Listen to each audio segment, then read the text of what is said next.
Good evening. आज हम लोग बात करेंगे राइट टू इन्फॉर्मेशन एक्ट 2005 का।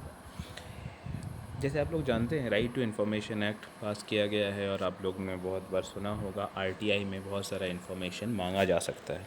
तो किन परिस्थितियों में कौन सा इन्फॉर्मेशन माना जा सकता है, कौन सा इन्फॉर्मेशन माना नहीं जा सकता है, कैसा इन्फॉर्मेशन दिया जाएगा, कौन सा इन्फॉर्मेशन देने के लिए जिसको आप दीजिएगा वो बाध्य नहीं होगा, इसकी चर्चा हम करेंगे ये इन्फॉर्मेशन टेक्नोलॉजी एक्ट में। तो सबसे पहले हम लोग देखेंगे कि क्यों ये इन्फॉर्मेशन टेक्नोलॉजी एक्ट बनाया, क्या ज़रूरत पड़ा कि हम लोगों को इन्फॉर्मेशन टेक्नोलॉजी एक्ट बनाने का ज़रूरत पड़ा, इन्फॉर्मेशन एक्ट बनाने, राइट टू इन्फॉर्मेशन एक्ट बनाने का ज़रूरत पड़ा। तो सबसे पहले टू एम्पावर द सिटीजन्स। अगर हम इन्फॉर्मेशन देते हैं सिटीज़न को, वो कैसे एम्पावर होंगे, आपका सवाल हो सकता है। तो इन्फॉर्मेशन बिल्कुल ज़रूरी है कि अगर आप जानना चाहते हैं कि पीएम केयर्स फंड में कितना पैसा आया ये कोविड-19 में, तो आप बिल्कुल जान सकते हैं कैसे पैसा को यूटिलाइज़ किया गया, कौन सा पैसा पे कहाँ लगाया गया, कितना पैसा आया, किस ज़िले को कितना पैसा दिया गया, किस स्टेट को कितना पैसा दिया गया, किस चीज़ पे कितना खर्चा किया गया। ये क्या गवर्नमेंट से हम लोगों को जानने का अनुमति होना चाहिए, नहीं होना चाहिए। अगर हम इस पे बात करें तो ये हम लोगों को मिलना चाहिए और ये हम लोगों को एक तरह से एम्पावर करता है कि हम क्या कर सकते हैं, हमें क्यों जानकारी होनी चाहिए। सेकंड बोलता है ट्रांसपेरेंसी और अकाउंटेबिलिटी। ट्रांसपेरेंसी क्या होता है? पारदर्शिता। पारदर्शिता क्यों होनी चाहिए? क्योंकि जितनी पारदर्शिता रहेगी उतने लोगों को ये चीज़ ध्यान रहेगा कि हम लोगों को हमारे साथ क्या हो रहा है और क्या हो सकता है, और लोगों को हर चीज़ का इन्फॉर्मेशन होना चाहिए। दूसरा होता है अकाउंटेबिलिटी। अकाउंटेबिलिटी है मतलब अगर कोई हमें रिस्पॉन्सिबिलिटी है, सरकार का हमारे तरफ एक रिस्पॉन्सिबिलिटी बनता है, हम रिस्पॉन्सिबल सिटीज़न कैसे बन सकते हैं, तो उसके लिए अकाउंटेबिलिटी ज़रूरी होता है। अगर हम एक requisite amount of income tax दे रहे हैं तो इनकम टैक्स का कितना इनकम टैक्स कलेक्ट होता है, और वो इनकम टैक्स जब सरकार के पास जाता है क्या वो सही लोगों के पास पहुंच रहा है, क्या सही लोगों को फ़ायदा पहुंचाया जा रहा है, क्या सही में गरीबों को मदद किया जा रहा है, या फिर जो ज़्यादा भी कमाते हैं उनके पास काला पैसा होते हुए भी वो बीपीएल कार्ड धारक हैं। ऐसा इन्फॉर्मेशन, ये अकाउंटेबिलिटी है कि हम अपना जो टैक्स का पैसा दे रहे हैं वो सही में सही लोगों के ऊपर यूटिलाइज़ किया जा रहा है कि नहीं, या कोविड-19 में हम लोगों ने जो भी कंट्रीब्यूट किया, क्या वो सही लोगों के पास पहुंचा। ये होता है अकाउंटेबिलिटी। तीसरा जो बताया गया है यहाँ पे, to enhance people participation in the democratic process. बहुत बार हम ये एटीट्यूड देखते हैं कि हाँ क्या है, हमें क्या है, दे दिया ख़त्म हो गया। ये डेमोक्रेटिक प्रोसेस के लिए अच्छा नहीं है। For an individual person to be concern और responsible people in the country, we should be aware of our rights and we should know what is the current scenario, what is the present status, what is the something which is going in our country, how the country is dealing with it। ये सब हम लोगों के लिए ज़रूरी है और ये सब होना चाहिए। नेक्स्ट, एडॉप्शन क्यों हुआ, हम लोगों ने इन्फॉर्मेशन टेक्नोलॉजी क्यों बनाया। First is that corruption and scandals. इतना ज़्यादा करप्शन हुआ, इतना ज़्यादा स्कैंडल्स हुआ, तो इसमें लोगों को भरोसा हुआ कि नहीं, हम लोगों को कुछ करना चाहिए। कुछ करोड़ों रुपए, हज़ारों करोड़ रुपए लोगों का गबन हो गया, और उसमें बाद हमें लगा कि नहीं, ये इन्फॉर्मेशन टेक्नोलॉजी एक्ट होना चाहिए जिससे हम लोगों को इन्फॉर्मेशन मिल सकता है। Second, international pressure and activism. बहुत सारे देशों में ये इन्फॉर्मेशन टेक्नोलॉजी पहले से ही अडॉप्ट किया गया था और इंडिया ने ये अडॉप्ट नहीं कर रहे थे, जिससे काफ़ी प्रेशर था इंटरनेशनल स्फीयर से भी, और काफ़ी लोगों का भी ये प्रेशर था कि इन्फॉर्मेशन हम लोगों को मिलना चाहिए, अकाउंटेबिलिटी सरकार की होनी चाहिए। थर्ड है मॉडर्नाइजेशन एंड इंफॉर्मेशन सोसाइटी।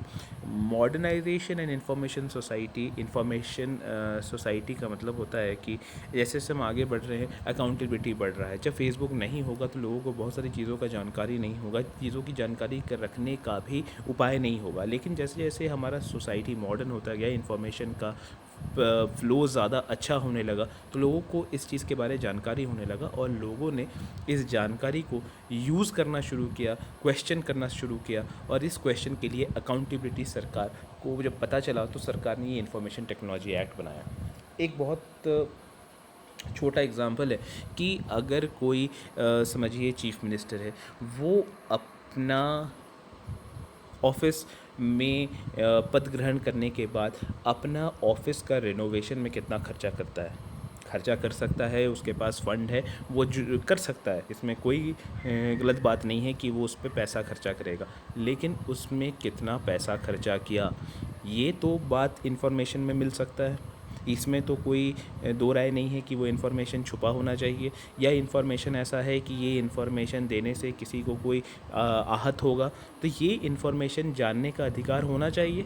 अगर हमको जनरल नॉलेज के लिए भी जानना है कि भाई एक सीएम के अपना रूम को बनाने के लिए कितना पैसा खर्चा करता है, इसको जानकारी हमें होनी चाहिए, नहीं होनी चाहिए। ठीक है, अगर वो पैसा खर्चा करता है, भाई देश एक स्टेट का सीएम है, उसका रूम अच्छा होना चाहिए, देख के हमें लगना चाहिए कि हम सीएम के वहाँ पे जा रहे हैं। जब भी हम लोग देखते हैं बड़ी बड़ी बिल्डिंगें देखते हैं, तो वो सवारी नेपाल हाउस या राजभवन, ये सब सारी बढ़िया बढ़िया बिल्डिंग हैं, तो वो लगना भी चाहिए कि भाई हमारे स्टेट को जो रिप्रेजेंट कर रहा है वो कहाँ पे रह रहा है, किस ऑफिस में बैठ रहा है। खर्चा करना ठीक है, लेकिन अगर उसके आवेश में, अगर वो ये समझिए कि जो सीएम ऑफिस है वो उस अपन जो पब्लिक फ़ंड को यूज़ करके जो पैसे से वो उसको बना रहा है, हो सकता है कि 20 करोड़ का वो खर्चा करके वो रूम रिनोवेशन होता है, लेकिन बिल आता है 200 करोड़ रुपए का। तो यहाँ पे हम लोग बता सकते हैं कि यहाँ कहीं ना कहीं करप्शन हुआ है, और इस करप्शन से बचने के लिए इंफॉर्मेशन टेक्नोलॉजी एक्ट हमारे पास, राइट टू इंफॉर्मेशन एक्ट हमारे पास एक टूल है जिसको हम यूज़ कर सकते हैं। बहुत सारे ऐसे सिचुएशन में जहाँ पे स्कैंडल्स हो रहे हैं, करप्शन हो रहा है, इनको रोका जा सकता है, और इसके ये पोटेंट टूल है लोगों के हाथ में, और लोग इसका, कोई भी लोग इसका यूटिलाइज़ कर सकते हैं। एक 10 रुपये का इन्फॉर्मेशन मांग सकते हैं, और इन्फॉर्मेशन दे, अगर वो इन्फॉर्मेशन देने लायक हुआ तो वो इन्फॉर्मेशन दिया जाना ही पड़ेगा। अब हम लोग बात करते हैं इन्फॉर्मेशन। तो इन्फॉर्मेशन क्या होता है? Information means any material in any form including records, documents, memos, emails, opinions, advices, press release, circular orders, log book, contract, reports, papers, samples, data materials held in electronic form, and information relating to private body which can be accessed by a public authority under any other law for the time being in force। तो ये सारे चीज़ों का जो information होगा, ये हमें right to information act के तहत हमें दिया जा सकता है। इसमें कुछ एक्सेप्शंस दिया हुआ है, वो सेक्शन 8 में हम लोग बाद में पढ़ेंगे, लेकिन ये सारी चीज़ों का इन्फॉर्मेशन हमें मिल सकता है, चाहे वो फिज़िकल फॉर्म में हो, चाहे वो इलेक्ट्रॉनिक फॉर्म में हो। दोनों ही फॉर्म में जो भी इन्फॉर्मेशन होगा वो हमें मिल सकता है। नाउ कमिंग टू किसके खिलाफ हम आरटीआई कर सकते हैं, ये सबसे बड़ा सवाल है। तो राइट टू जो इन्फॉर्मेशन है हमारा, वो पब्लिक अथॉरिटीज़ पे लगता है। जैसे जो आपको बताए थे आर्टिकल 12 हम लोगों ने बताया था, जहाँ पे हम लोगों ने बताया था स्टेट, तो स्टेट एंड स्टेट अंडरटेकिंग, तो इन लोग जगह पे हमें इन्फॉर्मेशन मिल सकता है, हम यहाँ पे आरटीआई कर सकते हैं। क्या हम अमेठी यूनिवर्सिटी पे आरटीआई कर सकते हैं? तो उसका आंसर होगा कि हम अमेठी यूनिवर्सिटी पे आरटीआई नहीं कर सकते हैं। लेकिन अगर हम बोले कि कोई माइनॉरिटी स्कूल है जो कि माइनॉरिटी का स्टेटस है और वो गवर्नमेंट से फ़ंड लेता है, क्या वो आरटीआई हम वहाँ पे कर सकते हैं? जैसे कि अगर हम पकड़े सेंट ज़ेवियर्स कॉलेज जो है हमारा, वो माइनॉरिटी इंस्टीट्यूट है, वो स्टेट उसको पैसा देती है, तो अगर वहाँ पे अगर हम आरटीआई करते हैं तो क्या उसका जवाब देना पड़ेगा? तो जवाब है हाँ, बिल्कुल देना पड़ेगा, क्योंकि वहाँ पे फ़ंड यूज़ हो रहा है, स्टेट का फंडिंग हो रहा है, और स्टेट का फंडिंग यूज़ हो रहा है, तो वहाँ पे आपको जो भी इन्फॉर्मेशन है वो देना पड़ेगा। तो यहाँ पे ये बोलता है कि which can be accessed by a public authority under any law for the time being in force। Next है right to information means the right to information accessible under this act which is held by under the control of any public authority. तो public authority होना ज़रूरी है, तो हम कोई public authority पर ये इन्फॉर्मेशन मांगने के लिए राइट टू इन्फॉर्मेशन का यूज़ कर सकते हैं, और वो इन्फॉर्मेशन देने के लिए बाध्य होता है। अगर वो सेक्शन 8 में नहीं आता है तो वो इन्फॉर्मेशन हमें देना पड़ेगा। यहाँ पे पब्लिक अथॉरिटी जो बताया गया है, बाई अंडर द कॉन्स्टिट्यूशन में जो पब्लिक अथॉरिटी है, by knee made by parliament, state legislature, ये सब इन्फॉर्मेशन के दायरे में ही आते हैं, और ये इन्फॉर्मेशन अगर उनसे मांगा जाए तो वो इन्फॉर्मेशन उसको देना पड़ेगा। राइट टू इन्फॉर्मेशन क्या करता है, स्ट्रेंथन करता है पार्टिसिपेटरी डेमोक्रेसी। आपको बताया लोगों का पार्टिसिपेशन डेमोक्रेसी के लिए बहुत ज़रूरी होता है। अगर लोग उसमें इंटरेस्ट लेना ख़त्म कर दें तो हमारा डेमोक्रेसी ऐसे ही चला जाएगा। क्यों? क्योंकि पीपल को इंटरेस्ट ही नहीं है। पीपल, अगर हमारा जो नया जनरेशन है अगर सिर्फ सोशल मीडिया पे ही बस खबरें को फॉरवर्ड करता रहेगा, व्हाट्सएप पे फॉरवर्ड करता रहेगा और ज़मीनी हकीकत में कुछ काम नहीं करेगा, that is not a parliament participatory democracy, that is only we can say that is a forwarding democracy. क्योंकि हर कोई ये चीज़ सोशल मीडिया पे करेगा लेकिन एक्चुअल में कोई काम नहीं करेगा। So this right to information gives you the power to question the document and question the government, and that is what is required, what is the need of the hour. Access of information can empower the poor and weaker section. आप जितना सवाल पूछेंगे उतना ज़्यादा आप empowered होंगे, उतना ज़्यादा गवर्नमेंट का अकाउंटेबिलिटी बढ़ेगा। जितना अकाउंटेबल होगा, लोग कहते हैं ना कि हमारा जो अपोजिशन होना चाहिए वो मजबूत होना चाहिए। वो इन्फॉर्मेशन मजबूत क्यों होना चाहिए? क्योंकि ऑपोजिशन ही ऐसा चीज़ है जो कि आपको बढ़ावा देता है कि आप और अच्छा काम करें। अगर अपोजिशन वीक होगा तो पार्लियामेंट, अगर आप देखिएगा तो पार्लियामेंट बहुत ज़्यादा अच्छा, जो सरकार होगी बहुत अच्छा काम नहीं कर सकती है। लेकिन अगर अपोजिशन अच्छा होगा, अच्छे मुद्दे उठाएगा, अच्छे सवाल पूछेगा, तो सामने वाले को भी अच्छा काम करना पड़ेगा, क्योंकि उसको पता है अपोजिशन उसको क्या करेगा, उसका हर वर्क हर टाइम पे उसको उसका निशाना सही जगह पे होगा। तो वो इंफॉर्मेशन जो भी होना चाहिए, जो भी अपोजिशन होना चाहिए, वो स्ट्रांग होना चाहिए, अच्छा होना चाहिए। इसका सबसे ज़्यादा क्यों बनाया गया है? अकाउंटेबिलिटी होना चाहिए। अकाउंटेबिलिटी अगर नहीं होगा, इतने बड़े देश में अगर अकाउंटेबिलिटी नहीं होगा तो हमें बहुत सारा प्रॉब्लम्स फेस करना पड़ेगा। और अकाउंटेबिलिटी नहीं होगा तब ये जो भी डेमोक्रेसी है, हमारा जो कॉन्स्टिट्यूशन है, ये सब का कोई महत्व नहीं रह जाएगा अगर हमारे पर अकाउंटेबिलिटी नहीं होगा। नाउ राइट सेक्शन 8 जो कि बात करता है एक्सेप्शन, किस किस स्थिति में इन्फॉर्मेशन नहीं दिया जा सकता। तो सबसे पहले बोलता है कि इन्फॉर्मेशन तब नहीं दिया जा सकता है affect the sovereignty and integrity of India. अब अगर अगर हमें डायरेक्टली सोवरेनिटी और इंटीग्रिटी पे क्वेश्चन होता है, जैसे समझिए कि अमेरिका अगर प्रेसिडेंट यहाँ पे आया था तो उसके ऊपर कितना खर्चा हुआ था, ये चीज़ के बारे में इस चीज़ के बारे में हो सकता है कि ये इन्फॉर्मेशन नहीं दिया जा सकता है। क्योंकि अगर वैसा स्थिति में इन्फॉर्मेशन दिया भी जाएगा तो हो सकता है कि उसे सोवरेनिटी, इंडिया के सोवरेनिटी पे काफ़ी क्वेश्चंस आए कि क्या होगा, नहीं होगा। तो ये सब चीज़ों पे सवाल नहीं किया जा सकता है। या फिर हमारा रिलेशन कैसा है, हमारे यहाँ पे डोनाल्ड ट्रंप आए तो उस पर कितना खर्चा किया गया, कौन से होटल में रुके थे, क्या खाना खाया, कितना पैसा खर्चा हुआ, ये हो सकता है कि इन्फॉर्मेशन आपको नहीं दिया जाए। Information which has been expressly forbidden to be published in any court of law tribunal. जैसे कि कोई मामला अगर चल रहा है किसी कोर्ट में और आप उस केस के लिए आपने कुछ इन्फॉर्मेशन मांगा जो कि कोर्ट में अभी भी पेंडिंग है, उसका जजमेंट अभी नहीं आया है, तो भी वो इन्फॉर्मेशन आपको नहीं दिया जाएगा।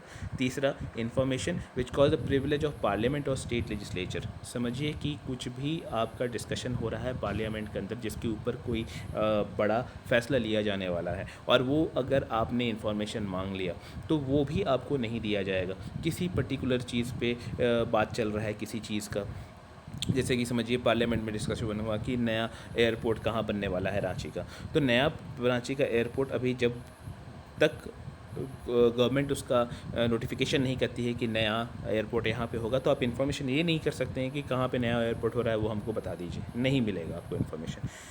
D, information including commercial conference, trade secret, intellectual property, इन सब में कोई भी जिसको कंपटीशन से थर्ड पार्टी को ज़्यादा फ़ायदा मिल जाए, ऐसा इन्फॉर्मेशन आपको नहीं दिया जाएगा। जैसे अगर आप आज के दिन पे जाके ओएनजीसी से पूछिएगा कि आप पेट्रोल बनाने के लिए कैसे उसको प्यूरीफाई करते हैं, जो कि ओएनजीसी पूरी दुनिया का एक बड़ा कंपनी है, वो गैस कैसे निकालती है या फिर आईओसीएल कैसे पेट्रोल को प्यूरीफाई करती है, अगर आप ये पूछिएगा तो हो सकता है इसका जवाब आपको ना दिया जाए, क्योंकि ये ट्रेड सीक्रेट है और ये ट्रेड सीक्रेट नहीं दिया जाता। जैसे आप केएफसी से जाके पूछिएगा कि क्रिस्पी चिकन कैसे बनाते हैं, या कोक से पूछिएगा कि आप क्या इंग्रेडिएंट देते हैं अपना कोको कोला में, तो वो आपको इन्फॉर्मेशन नहीं देगा। वैसे ही ये इन्फॉर्मेशन भी आपको नहीं मिलेगा।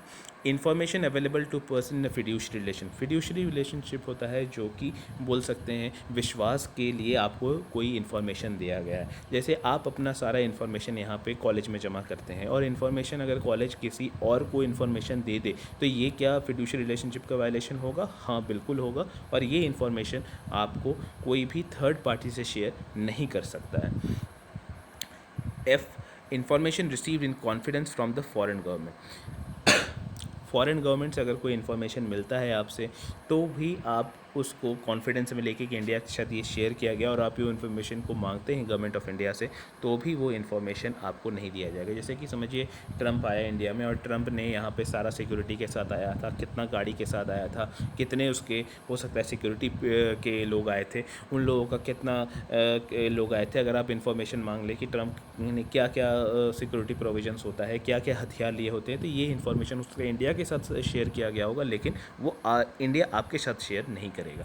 Information the disclosure of which would endanger the life और physical safety of any person, अगर ऐसा कोई इन्फॉर्मेशन आपने समझिए यूपीएससी का इंटरव्यू दिया और यूपीएससी में आपका नहीं हुआ और यूपीएससी में आपने क्या कहते हैं आरटीआई कर दिया कि मैं जिस बोर्ड के सामने अपीयर हुआ था उस बोर्ड में कौन कौन लोग थे, तो ये इसका जवाब हो सकता है नहीं दिया जाए, क्योंकि ये पहला इन्फॉर्मेशन देना ये ज़रूरी नहीं है क्योंकि आपका बोर्ड में कौन था ये आपको नहीं बताया जाएगा। दूसरा, अगर आप दबंग टाइप के लोग हैं और आपने उसको नुकसान पहुंचाने का कोशिश किया, इस वजह से भी वो इन्फॉर्मेशन आपको नहीं दिया जाएगा। Information which would the impede the process of investigation, जैसे अगर कोई इन्वेस्टिगेशन चल रहा है, इन्वेस्टिगेशन पूरा नहीं हुआ है और इन्वेस्टिगेशन पूरे होने से पहले आप उस इन्फॉर्मेशन मांग रहे हैं उस केस का, तो भी आपको वो इन्फॉर्मेशन नहीं दिया जाएगा। Cabinet papers, council of ministers, secretaries and officers, कोई भी डिसीजन जो काउंसिल ऑफ मिनिस्टर्स, सेक्रेटरीज ये सब लेते हैं वो बिल्कुल प्राइवेट होते हैं और वो चीज़ का डिस्क्लोज़र कभी भी नहीं दिया जाएगा। अब अगर कभी सवाल ये आए कि भाई लॉकडाउन क्यों किया गया, लॉकडाउन क्यों किया गया, कितने किस मोटिव से किया गया, या फिर उसको बढ़ाने की ज़रूरत क्यों पड़ी, कैबिनेट का क्या डिसीजन था, कैबिनेट में किसने क्या कहा और इसके भरोसे पे पीएम ने ये डिसीजन लिया, ये बातों का आरटीआई में आपको हो सकता है ये इन्फॉर्मेशन नहीं दिया जाए। या फिर आप अगर पूछेंगे कि भाई जो हमारे यहाँ पे सर्जिकल स्ट्राइक हुआ था, सर्जिकल स्ट्राइक का आइडिया किसका था, वो किस किस लोगों ने इसको अंजाम दिया, कौन कौन से मिनिस्टर इन्वॉल्व थे, किसने क्या अप्रूवल दिया था, ये चीज़ का जानकारी हो सकता है आपको नहीं दिया जाए। Information which relate to personal information for the disclosure which not in the public interest, कोई भी personal information in the nature कि भाई कि अगर उससे हो सकता है कि हमको या किसी पब्लिक अथॉरिटी को कोई फ़ायदा नहीं होगा। जैसे कि अगर इन्फॉर्मेशन हमको मांगना है कि भाई नरेंद्र मोदी किस कंपनी का क्या कहते हैं वेस्ट कोट पहनते हैं, ये इन्फॉर्मेशन मेरे लिए इंक्लूडेड नहीं है जब तक कि वो इन्फॉर्मेशन अगर वो खुद का पैसा खुद के पैसे से वो अगर वेस्ट कोट ख़रीद रहे हैं, that doesn't matter to me कि वो कहाँ से ख़रीद रहे हैं, that is a personal information. उसको अगर हम कहीं पे दिखाएंगे भी तो भी कोई फ़ायदा नहीं होने वाला है। ऐसे ही अगर हम किसी के प्राइवेट लाइफ में कोई भी इन्फॉर्मेशन मांगते हैं वो पर हो सकता है कि वो इन्फॉर्मेशन नहीं दिया जाएगा क्योंकि that's a private in nature, वो बिल्कुल प्राइवेट है और वो private information may not be useful. और इन सारी चीज़ों की वजह से हम बोल सकते हैं कि इन पर्टिकुलर चीज़ों की में इंफॉर्मेशन नहीं दिया जाएगा, that is not coming under the purview of the information act. Recent amendments भी हुआ है कुछ राइट टू इंफॉर्मेशन एक्ट में, उसमें बोलता है कि इसको पॉलिटिकल पार्टीज़ को बाहर रखा गया है। तो कोई भी अगर हम डोनेशन देते हैं पॉलिटिकल पार्टीज़ को तो वो क्या कहते हैं आरटीआई में आपको उसका जवाब नहीं मिल सकता है क्योंकि they are out of the purview of the RTI act. 2018 में भी एक अमेंडमेंट आया था जिसमें बोला गया है कि टेनियर और स्टेट के लिए सेंट्रल इंफॉर्मेशन कमिश्नर्स की सैलरी और उनका जो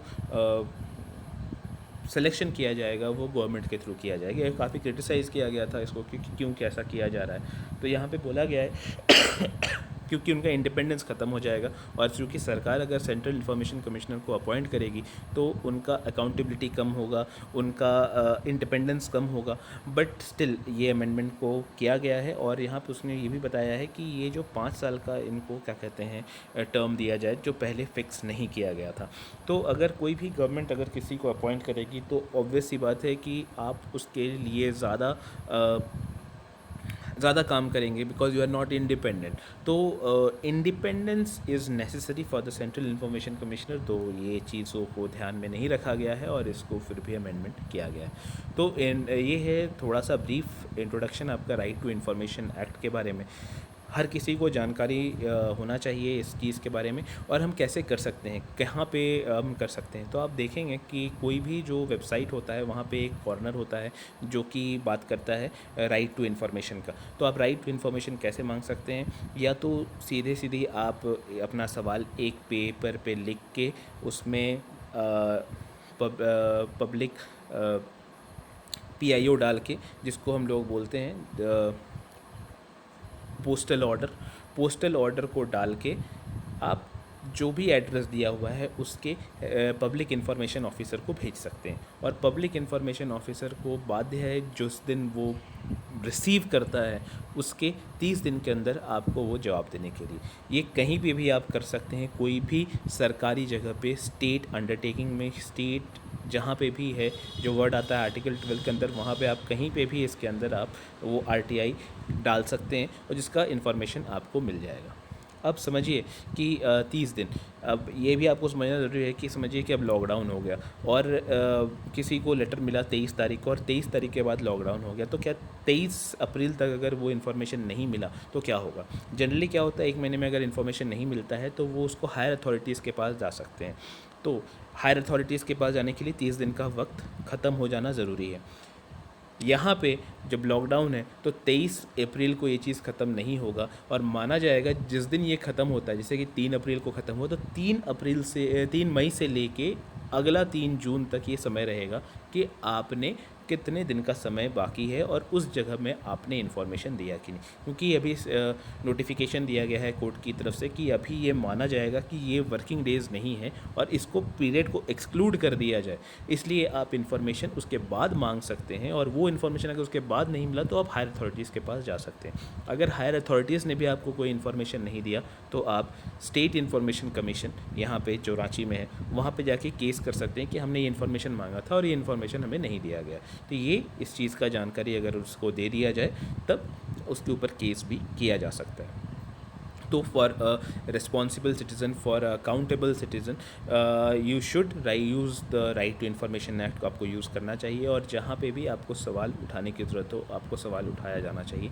इसी के लिए ये इन्फॉर्मेशन एक्ट बनाया गया है ताकि हम लोग गवर्नमेंट को क्वेश्चन पूछे और गवर्नमेंट हमारे तरफ अकाउंटेबल हो। Thank you.